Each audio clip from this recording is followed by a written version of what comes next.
우리 인생은 위기의 연속이라고 해도 과언이 아닙니다. 그런데 위기는 곧 기회다라고 하는 말도 있어요. 한자로 이 위기라는 단어가 이렇게 됩니다. 위태할 위자와 기회 기자로 이루어져 있습니다. 그러니까 위태하지만 또한 또 다른 기회가 될 수 있는 거예요. 역사학자인 토마스 칼라일이라는 사람도 위기는 기회에서 온다라고 말을 했습니다. 그러니까 기회가 오면 위기도 동시에 찾아올 수 있다는 거예요. 그러니까 동일한 상황과 환경이어도 어떤 사람에게는 이것이 위기로만 보일 수가 있고요. 또 어떤 사람에게는 이것이 기회로 보일 수도 있습니다. 위기는 곧 기회가 될 수 있습니다.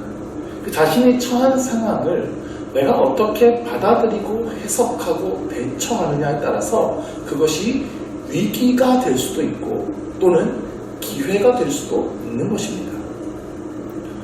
오늘 우리가 읽은 본문에 바로 압달락에서 예수님께서는 오병이어의 기적을 행하셨습니다. 보리떡 5개와 물고기 2마리로 남자만 5,000명이 넘는 사람들을 먹이셨죠. 사람들은 이 기적을 보고 예수님께 환호했습니다. 15절을 보시면 그 사람들이 예수님을 억지로 임금으로 삼으려고 합니다. 왜죠? 떡을 먹었기 때문이에요. 우리의 생계 문제를 해결해 주시고 가장 중요한 먹는 문제를 해결해 주실 분이라고 예수님을 믿었기 때문입니다. 예수님이 정말 우리의 임금이 되신다면 적어도 우리는 먹는 문제 때문에 고민할 필요는 없겠다. 이렇게 생각한 거예요. 그래서 오병이어의 기적을 맛본 사람들이 예수님을 억지로 붙들어서 임금 세우려고 합니다. 자, 많은 무리들이 모여서 나를 임금 세우려고 해요. 그럼 보통 사람들은 이것을 일생일대의 기회라고 생각할 겁니다. 출세할 기회가 온 거예요. 아니 자신을 왕으로 세우려고 하는 적어도 5,000명이 넘는 사람들의 지지자들이 생긴 거 아닙니까? 엄청난 힘이죠. 그런데 예수님은 지금 이 상황을 기회라고 생각하지 않으셨어요. 오히려 이것은 위기이자 유혹이라고 생각하셨습니다. 예수님은 우리 인간들을 구원하러 오신 분이시지 정치적인 메시아로 오신 분이 아니기 때문입니다. 생명의 양식을 주러 오셨지 먹고 사는 문제를 해결하러 오신 분이 아니십니다. 온 인류의 왕이 되려고 오셨지 이 지금 열성 추종자들의 왕이 되려고 오신 분이 아니라는 겁니다. 자, 이러한 관점에서 지금 사람들이 예수님께 환호하고 예수님을 왕으로 세우려고 하는 지금 이러한 행동들, 사람들이 보기에는 이것이 절호의 기회인 것 같은데 예수님에게는 그것이 위기로 해석되었다는 거예요. 그래서 예수님은 사람들이 자신을 임금으로 세우려고 하는 그 자리를 피하셨어요. 그리고 홀로 산으로 가십니다. 자, 지금 이 상황을 보는 예수님의 제자들이요. 이 제자들도 이 상황을 보면서 이게 기회라고 생각했을지 모릅니다. 사실 제자들에게는요, 예수님이 도대체 언제 우리의 왕이 되시는가? 이게 초미의 관심사였어요. 예수님이 왕이 되셔서 이 로마의 압제로부터 우리를 해방시켜 주시고 그래서 이스라엘의 독립을 이루는 그날을 손꼽아 기다리고 있었던 겁니다. 그리고 예수님이 왕이 되시면 우리도 한 자리씩 하겠구나. 그리고 드디어 그 순간이 다가왔다고 생각했을 거예요. 하지만 예수님은 즉시 제자들을 재촉해서 그 현장을 떠나게 하셨습니다. 이유가 무엇일까요? 지금의 상황이 자기 자신에게 뿐만 아니라 제자들의 신앙에도 위기라고 판단하셨기 때문입니다. 제자들은 예수님을 따르기 위해서 세상의 다른 모든 것들을 버린 사람들입니다. 배와 그물을 버렸고 자신들의 직업도 버렸어요.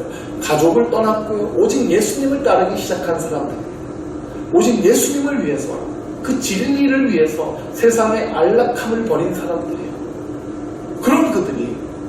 다시 세상의 환호와 박수에 취하게 된다면 그것이 정말 위기인 거예요.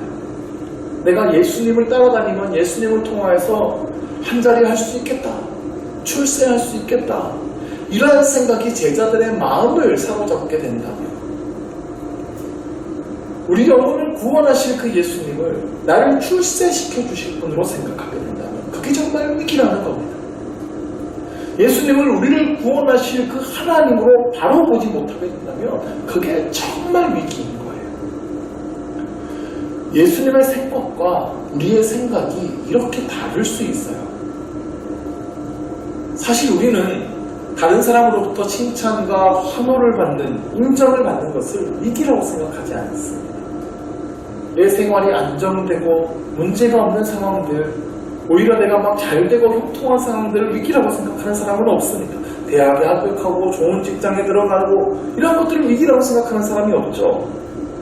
갑자기 실직을 당한다든지 사업이 부도가 난다든지 암에 걸렸다든지 가족 중 누군가 교통사고가 났다든지 병에 걸렸다든지 혹은 집이나 일터에 불이 났다든지 이런 것들을 위기라고 이야기합니다.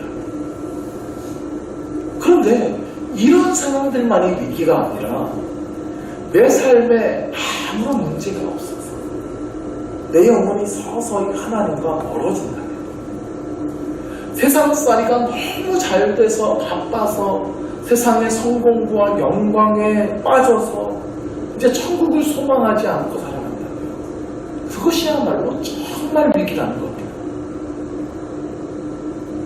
자, 그러면 성경이 말하는 위기와 기회의 차이가 무엇일까요? 하나님은 무엇을 근거로 위기라고 말씀하시고 무엇을 근거로 기회라고 말씀하실까요? 그것은 바로 하나님과의 친밀함입니다. 내 인생의 방향이 하나님을 향하고 있는가 하는 것이죠. 내가 세상의 잘됨에 빠져서 하나님과 멀어진다면 그것이 가장 큰 위기입니다. 내가 세상에서 비록 좀 위기 상황, 어려운 상황들을 계속 하고 있어도 내가 하나님과 계속 가까이 하고 있다면 그것은 내 인생의 기회가 될 수 있다는 것입니다. 좋은 직장에 합격하고 거기서 승진을 거듭하고 추진하는 사업이 잘 되고 하더라도 그로 인해 내가 하나님과 멀어진다면 그것은 내 영혼이 위기에 처한 것입니다. 반면에 지금 내 인생에 고난이 계속되고 있어도 내가 그 위기로 말미암아 하나님 앞에 머물러 있는 시간이 많아지고 더욱더 하나님을 붙들고 간절히 기도하게 되고 주님께 더 가까이 나아갈 수 있는 시간들을 가지고 있다면 그 고난은 위기가 아니라 하나님을 더욱 깊게 만날 수 있는 저의 기회가 될 수 있는 것입니다. 오해 없으시기 바랍니다. 그래서 여러분의 인생에 계속해서 고난이 찾아오고 위기가 찾아오고 문제가 발생해야 된다는 뜻이 아닙니다. 주님께서는 여러분에게 복을 주셔서 잘되고 형통하기를 원하세요. 그래서 여러분이 정말 바빠지실 수도 있어요. 그런 일들이 여러분에게 정말 많이 일어나기를 간절히 원합니다. 근데 그렇게 우리가 세상에서 잘되고 형통한 일들이 위기가 아니라 기회가 되려면 우리는 그 상황 속에서도 하나님과의 친밀함을 놓쳐서는 안 됩니다. 무슨 일이 있어도 예배와 기도에 힘쓰며 교회를 가까이 하시기를 바랍니다. 무슨 일을 하든지 하나님의 말씀을 붙들고 신앙생활을 최우선순위에 두시기를 바랍니다. 영적인 위기는요, 우리에게 잘 느껴지지 않습니다. 그리고 이 영적인 위기의 결과는 바로바로 나타나지 않습니다. 내가 주일하고 빠졌다고 내 인생에 갑자기 어떤 벌이 일어나고 사건이 일어나고 11조 안 한다고 갑자기 내 물질에 갑자기 재앙이 임하고 바로바로 이런 일들이 임하면 정신이 번쩍번쩍 나겠죠. 그런데 그런 일들이 자주 일어나지 않아요. 영적인 일들은 한동안 방치해도 별 문제가 없어 보여요. 그러니까 이게 진짜 위기인 거예요. 이 영적인 일들을 그대로 방치해두면 어느 순간 하나님과 아주 멀어져 버린 자신을 발견하는 거죠. 하루 성경 보지 않아도 1년 내내 성경 보지 않아도 내 인생에 별 문제가 벌어지지 않아요. 그러니까 그냥 성경 보지 않는 채로 살아가는데 그러다 보니까 말씀하고 멀어졌어요. 하나님과 멀어졌어요. 그럼 돌이킬 수 없을 만큼 큰 문제가 자신 앞에 어느 날 와 있다는 것을 발견하게 될 것입니다. 항상 영적인 일에 힘쓰시며 하나님과의 친밀함을 유지하시기를 바랍니다. 무슨 일을 하든 어디에 있든 우리의 인생의 방향이 항상 하나님을 향하여 있어요. 그래야 우리 인생이 위기가 찾아올지라도 그것이 늘 기회로 바꾸어질 수 있음을 믿으시기 바랍니다. 예수님께서는 눈에 확연히 보이는 인생의 위기 앞에서, 영적인 위기 앞에서 그 위기를 어떻게 대처하며 살아야 하는지 지금 가르쳐주고 계시는데요. 자, 예수님은 먼저 자신을 임금 삼으려고 하는 군중들을 흩으셨어요. 그리고 15절 후반부에 보니까 다시 혼자 산으로 떠나가셨어요. 예수님이 산에 가셔서 뭘 하셨겠습니까? 다른 복음서들을 보면 예수님은 홀로 기도하기 위해서 산으로 올라가셨어요. 예수님은 사람들이 자신을 임금 삼으려고 하는 그 자리를 피하셨고요. 그 유혹의 자리를 피하셔서 늦은 시간까지 밤을 지새워 홀로 기도하시고 자신에게 찾아온 이 영적인 위기를 극복하신 것입니다. 사실 사람들은요, 누구나 인정받기를 원해요. 높아지기를 원하고 내가 하는 일로 인해 사람들에게 인정받고 환호받고 박수받기를 원하죠. 그런데 무언가를 이루어낸 그 순간, 사람들이 박수 쳐주는 그 순간이 가장 큰 위기의 순간이 될 수 있어요. 이때 마음이 흔들리고 자신의 본분을 잊어버릴 수 있기 때문입니다. 그래서 예수님은 그 사람들의 환호를 떠나서 홀로 산으로 가서 다시 하나님 앞에 마주하며 기도하시는 것입니다. 자신의 삶의 중심, 인생의 중심을 다시 바로잡으시는 것이죠. 그러므로 우리가 정말 잘되고 바빠진다면 더욱 하나님 앞으로 가까이 가시기를 바랍니다. 사람들이 환호하고 박수 쳐주고 형통하고 잘될 때 홀로 하나님 앞에 서는 시간들을 가질 수 있어야 합니다. 쉬고 싶고 즐기고 싶은 그 유혹을 거절하고 기도의 자리로 나오기를 힘쓰시기를 바랍니다. 예수님께서는 지금 이러한 삶의 자세를 제자들에게 가르쳐 주시려 하시는 거예요. 16절을 보시면요, 저물매 제자들이 바다에 내려갔어요. 배를 타고 바다를 건너 가버나움이라는 곳으로 갑니다. 자, 여기까지 지금 상황을 한번 살펴볼 필요가 있습니다. 예수님은 혼자 산으로 떠나가셨어요. 그리고 날이 저물었어요. 제자들은 바다에 내려갔습니다. 자, 여기까지 보면 예수님은 혼자 산으로 가셨고 제자들은 그냥 날이 저무니까 자기들끼리 배를 타고 건너간 것처럼 보이는데요. 다른 복음서를 보면 예수님께서 제자들을 배를 태고 보내십니다. 그리고 먼저 건너편으로 너희가 가 있어라 라고 말씀하세요. 그러니까 예수님과 제자들은 항상 함께 다니셨어요. 근데 여기서는 좀 이례적이게도 제자들한테 너희들 먼저 배 타고 가 있으라고 하십니다. 그리고 홀로 산으로 가셨어요. 자, 홀로 기도하는 시간이 필요했다면 제자들에게는 야, 너희는 저쪽에 가서 기도하고 있어라 하고 예수님 홀로 좀 떨어지셔서 기도하셔도 될 텐데 굳이 지금 이 상황 속에서는 갈릴리 호수 건너편 그 가버나움이라는 곳으로 제자들만 먼저 보내신 거예요. 예수님께서 보내셨어요. 그런데 이 22절 마지막 부분에 보면 뭐라고 되어 있냐면 배가 그날 선착장에 한 척밖에 없었대요. 그러니까 그 한 척 있는 배를 제자들이 타고 간 거예요. 그러면 예수님도 제자들을 따라서 가셔야 되는데 예수님 타고 갈 배가 있어요? 없어요? 없어요. 그래서 이 상황을 보고 사람들이 지금 이상하게 여기는 거예요. 뭔가 이상하죠. 제자들도 이상해요. 배가 한 척밖에 없는데 왜 우리 먼저 가 있으라고 하시지?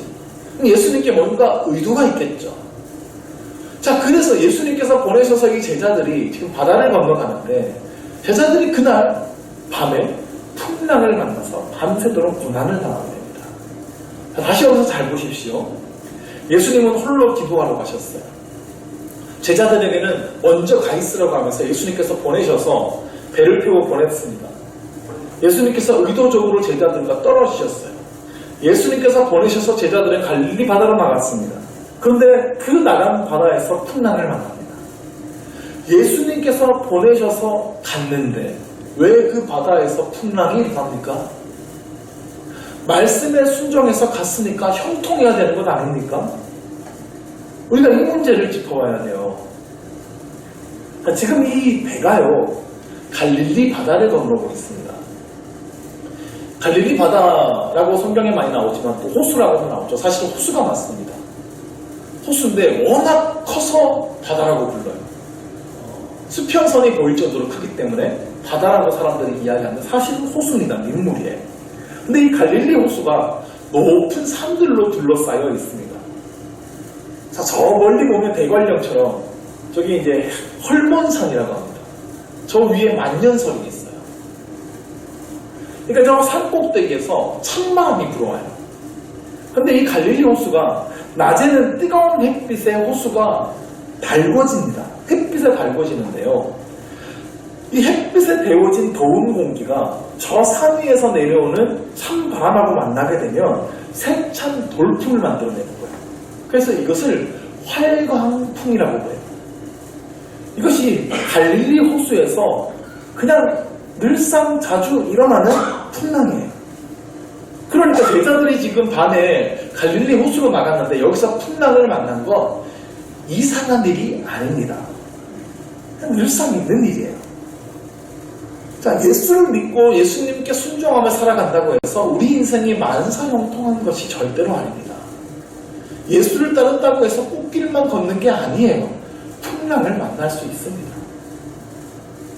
우리 인생에 일상적으로 벌어질 수 있는 여러 가지 사고나 질병이나 위험들을 우리가 겪게 될 수 있습니다.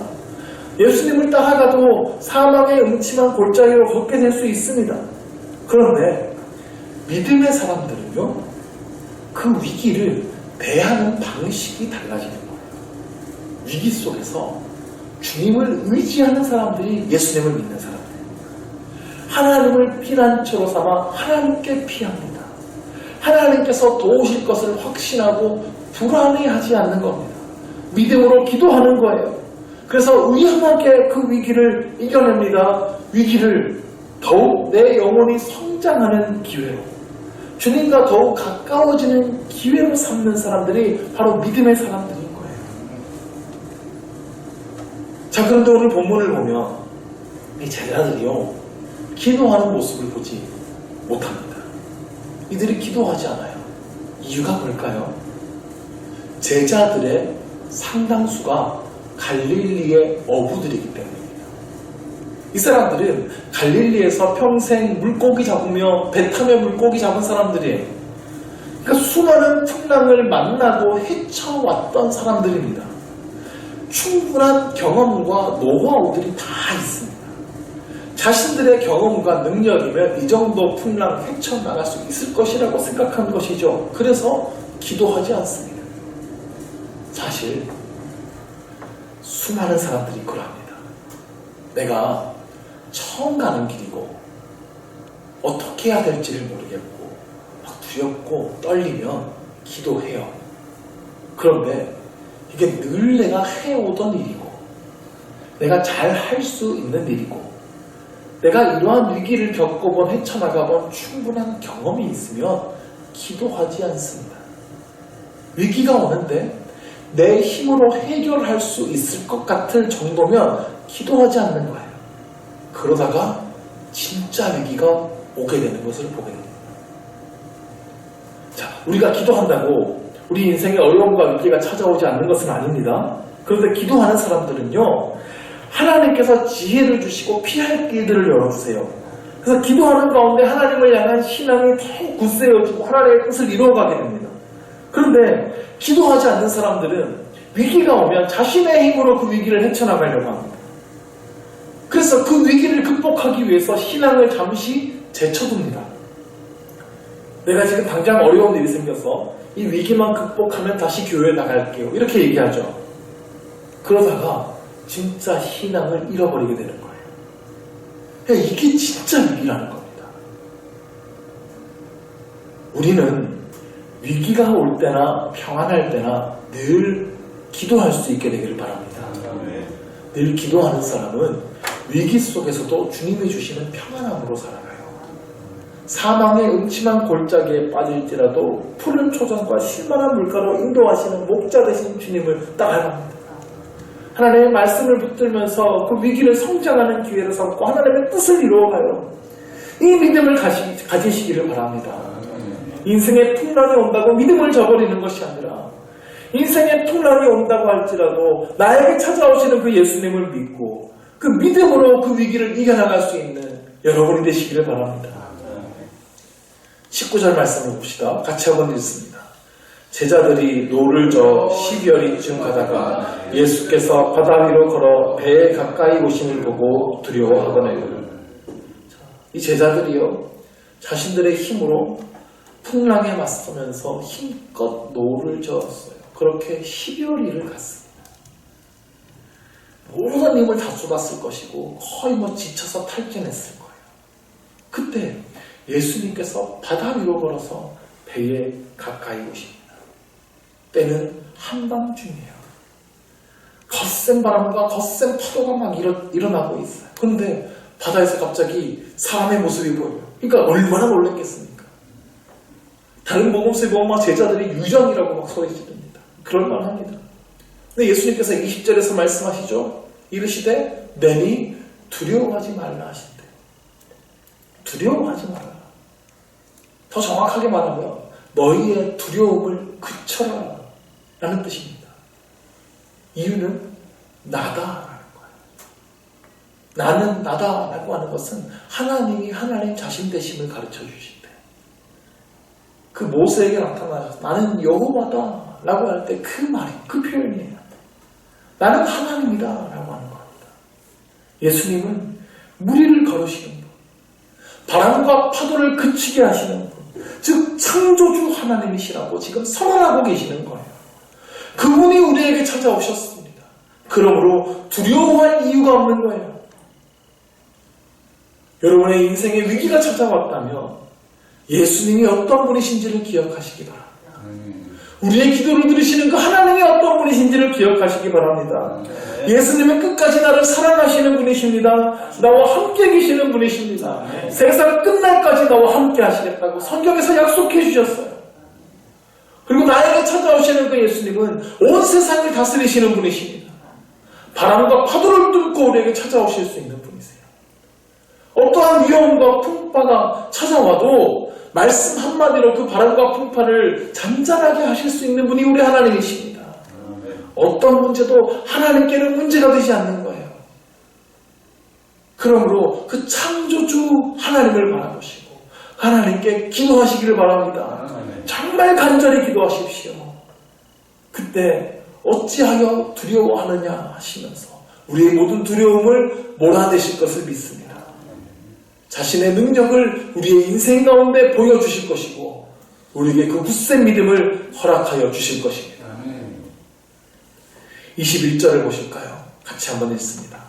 이에 기뻐서 배로 영접하니 배는 곧 그들이 가려던 땅에 이르렀더라. 자, 이 바람에 두려워하던 제자들이 기쁨으로 예수님을 영접합니다. 그리고 배는 곧 그들이 가려던 땅에 이르렀습니다. 제가 지난주에 이 기적은 출애굽에서 홍해를 가르신 그 사건과 연결이 된다고 말씀드렸습니다. 오병이어 사건은 광야에서 만나를 먹이신 그 사건을 상징하고 무리를 걸으신 사건은 홍해를 가르신 사건과 연결되는 거예요. 이들이 기뻐하면서 이 구원을 받아들였고 그들이 가려던 땅에 이르게 되었어요. 다음 주에 더 자세히 살펴보겠지만 오병이어를 경험했던 이 사람들이요 예수님을 애타게 찾습니다. 예수님 분명히 여기 어디 산 근처에 계실 텐데 어디 계시지 막 찾아요. 이유는 예수님께서 주신 떡을 먹었기 때문입니다. 예수님께서는 자신을 그렇게 애타게 찾아 헤매고 예수님께 찾아온 그 사람들에게 너희는 썩을 양식이 아니라 생명의 양식을 위해서 일해야 된다 이렇게 말씀하세요. 예수님께서 주시는 생명의 양식을 먹어야 된다고 그들에게 말씀하십니다. 그런데 무리들이 예수님의 이 가르침을 이해하지 못합니다. 예수님께로부터 자신들이 원하는 것을 더 이상 얻지 못하게 되니까 이 무리들이 예수님을 다 떠나버립니다. 이 사람들은 예수님에 대한 잘못된 기대와 잘못된 믿음을 갖고 있었기 때문에 그러나 제자들은 예수님을 떠나지 않아요. 베드로는 영생의 말씀이 죽게 있는데 우리가 어디로 가리까? 이렇게 고백합니다. 똑같은 예수님의 말씀을 들었는데 왜 이들이 다른 반응을 보일까요? 제자들은 무리를 걸어와 찾아와 주신 그 예수님을 만났기 때문입니다. 단순히 떡만 먹고 배부른 것이 아니라 이 구원자 예수님을 영접했기 때문이에요. 이스라엘 백성들이 홍해를 갈라주심을 통하여서 애굽에서 구원을 받고 하나님을 믿게 되었듯이 제자들은 무리를 걸으신 예수님을 만남을 통하여서 잘못된 믿음으로부터 구원을 받은 것입니다.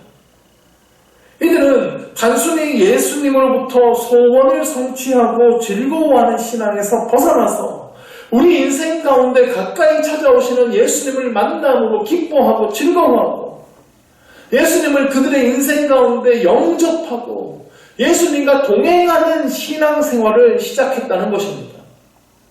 이들은 예수님으로부터 생명의 양식을 먹으면서 영생을 누리며 살아가기 시작했어요. 그래서 형통할 때나 위기가 찾아올 때나 기쁠 때나 슬플 때나 변함없이 주님을 의지하며 주님과 동행하는 삶을 살아가게 되었다는 것입니다.